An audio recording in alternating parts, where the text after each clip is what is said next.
kabur dari kejaran pasukan pengendali api. Ia membawa sebuah gulungan yang berisi informasi kalau negara api akan menyerang negara tanah, dan ia rela mengorbankan dirinya melawan para pasukan api dan menyuruh rekannya untuk pergi membawa gulungan itu ke Yang Mulia Raja Kerajaan Tanah.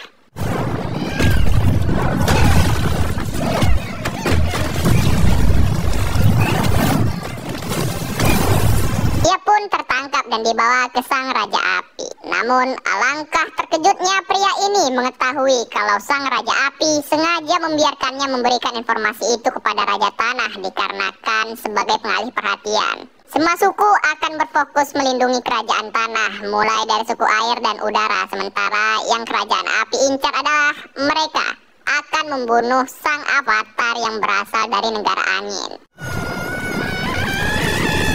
Dengan kematian avatar, kerajaan api akan menguasai semua bangsa yang ada.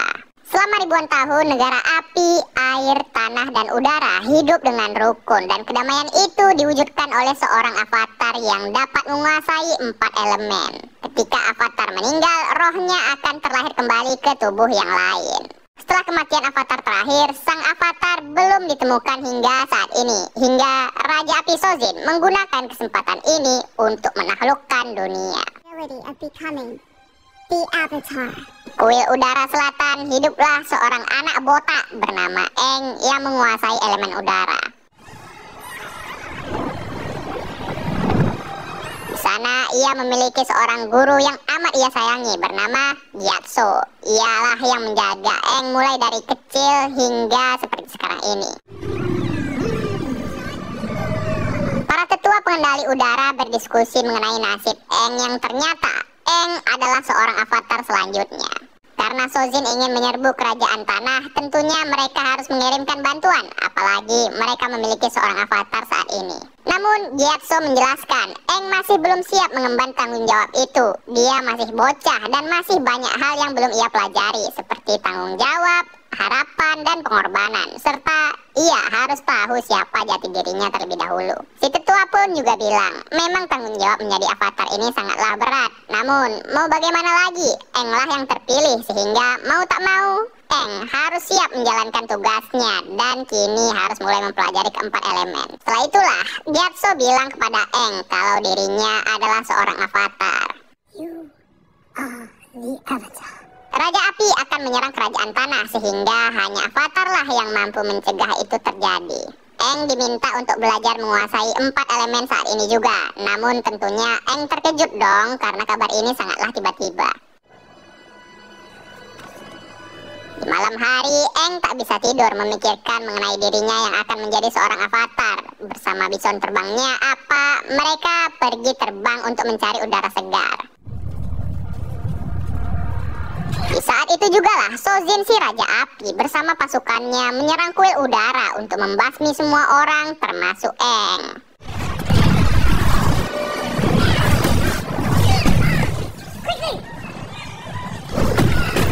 Ya, saat kuil diserang, Eng malah pergi sehingga saya bingung apakah ini keuntungan atau kerugian, karena Eng adalah avatar yang seharusnya menolong, tapi dia juga masih belum cukup pengalaman untuk bertarung.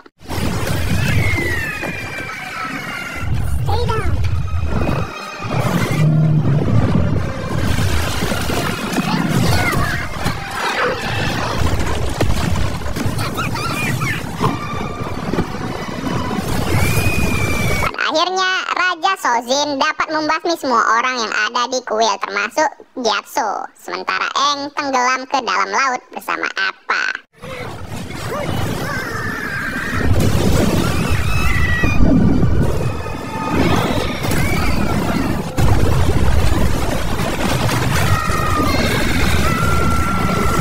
Kita akan berpindah kepada seorang wanita bernama Katara yang berasal dari suku air. Ia tinggal di sebuah tempat bernama Teluk Serigala bersama warga desa yang dipimpin oleh saudaranya, yaitu Sokka. Orang tua mereka sudah tiada karena menjadi prajurit perang. Sokka ditugaskan untuk menjaga desa ini. Mereka pergi mencari ikan untuk dimakan. Tiba-tiba mereka terbawa sebuah arus kencang entah dari mana yang menuju ke sebuah tempat yang belum pernah mereka datangi.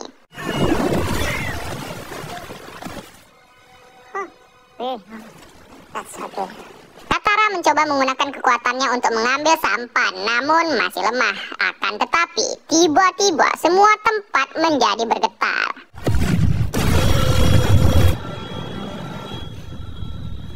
Muncul sebuah cahaya yang berasal dari tempat itu, dan dari dalam muncullah Aang, si avatar botak. Karena tak tega melihat bocah botak ini, Katara memaksa Sokka untuk membawanya ke desa. Sampainya di desa, nenek mereka berkata kalau si botak ini adalah pengendali udara, dan hal itu mustahil karena saat ini pengendali udara sudah punah. Kita beralih ke anak Raja Api Ozai, yaitu Pangeran Zuko bersama pamannya yang bernama Iroh. Mereka diasingkan oleh sang raja untuk mencari sosok avatar sampai ketemu, dan hingga saat ini mereka sudah mencari selama 3 tahun. Zuko sangat percaya avatar berada di desa Teluk Serigala itu sehingga mereka pergi ke sana. Sebelum Zuko membawa avatar ke kerajaannya, ia tak diperbolehkan pulang oleh ayahnya. Aang tersadar dan ia bingung melihat dirinya berada di sebuah tempat yang dipenuhi dengan es. Aang sadar kalau apa tak ada sehingga ia mencari dan memanggil bison terbang itu.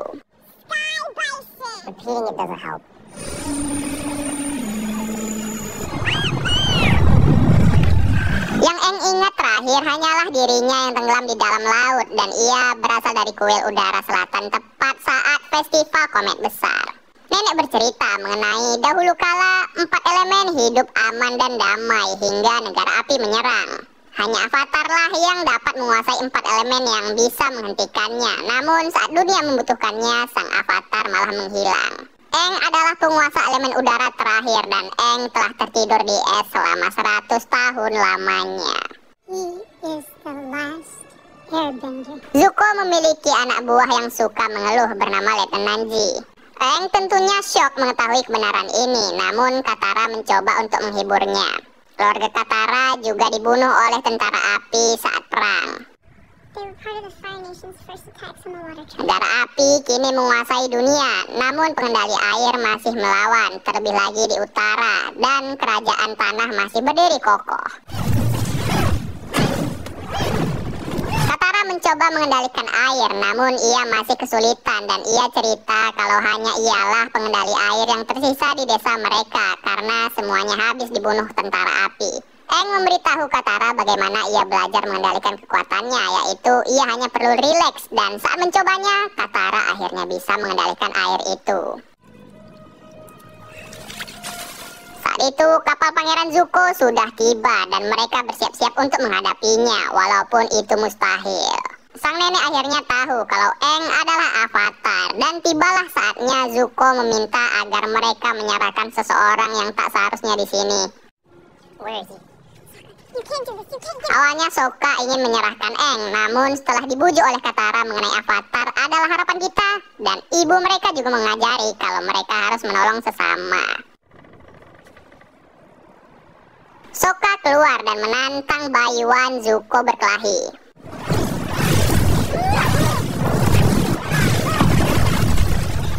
Tentu saja Sokka kalah karena ia bukanlah penguasa elemen apapun. Namun untungnya Aang datang dan kini barulah pertarungan seimbang.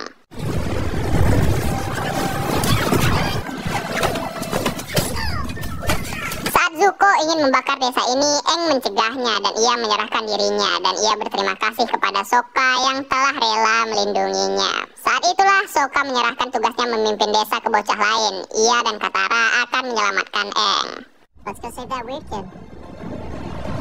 Aang bertanya kepada Iroh mengapa kerajaan api memulai perang ini. Iroh pun menjawab kalau sang raja percaya dengan menyatukan dunia di bawah satu aturan, maka dunia akan sejahtera. Karena lambat jika mengenakan sampan, mereka akhirnya membawa apa untuk menjemput Aang. Di sisi lain, Aang berusaha untuk keluar dari kapal ini dan ia mengambil buku Zuko yang berisi para avatar. Ia mengendap-endap keluar dan saat ketahuan, ia pun terbang menjauh.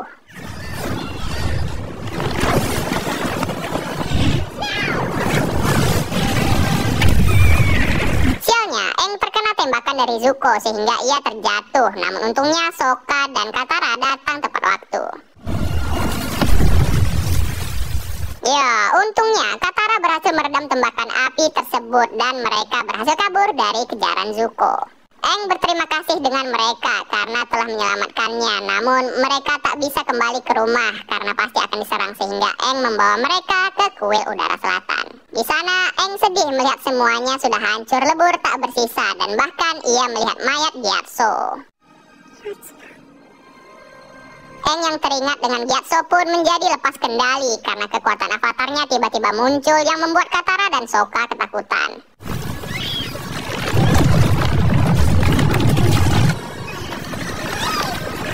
Namun untungnya Aang berhasil berhenti setelah mengingat Gyatso kembali. Katara datang menenangkannya dan Sokka bertanya mengapa hal itu bisa terjadi dan Aang juga tidak tahu. Aang tak akan membiarkan kematian teman-temannya sia-sia dan ia akan belajar menguasai keempat elemen dan menolong dunia.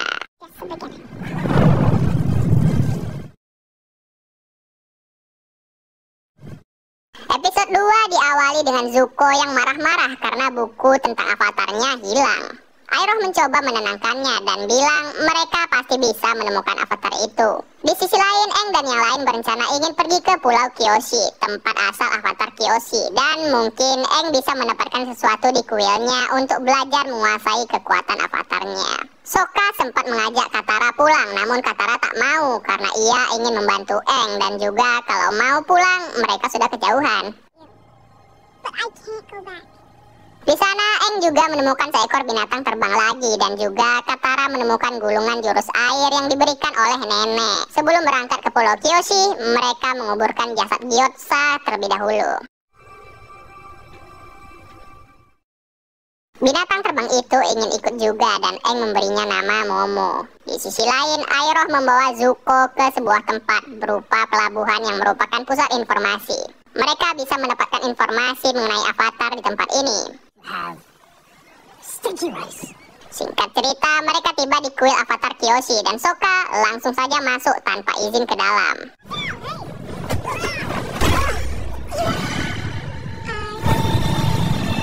Mereka ditangkap oleh penjaga setempat dan mereka bertemu dengan ketua desa. Aang menjelaskan maksud kedatangannya untuk mempelajari sesuatu di kuil avatar Kyoshi. Awalnya si ketua desa tak memperbolehkannya, namun anaknya yang bernama Suki pun memohon ke si ibu agar mereka bisa mempelajari sesuatu di tempat ini. Akhirnya si ketua memperbolehkan mereka selama 48 jam ke depan di desa ini. Sokka dan Suki terlihat saling tertarik sejak awal dan di sini Sokka sangat gugup menghadapi Suki. Zuko sekonyong-konyongnya meminta peta laut dan semua laporan dalam beberapa jam terakhir kepada Panglima Zhao, penguasa tempat ini, untuk mencari cumi-cumi hiu, katanya. At your service. Saat bersih-bersih, Suki bengong melihat badan Sokka. Setelah itu, kita melihat Katara yang kini sudah semakin mahir menguasai air. Katara mengajak Aang untuk berlatih bersama, namun Aang dari dulu terkenal dengan dirinya yang malas belajar. Saat sedang makan, Aang bermain dengan anak-anak lainnya yang ada di desa ini.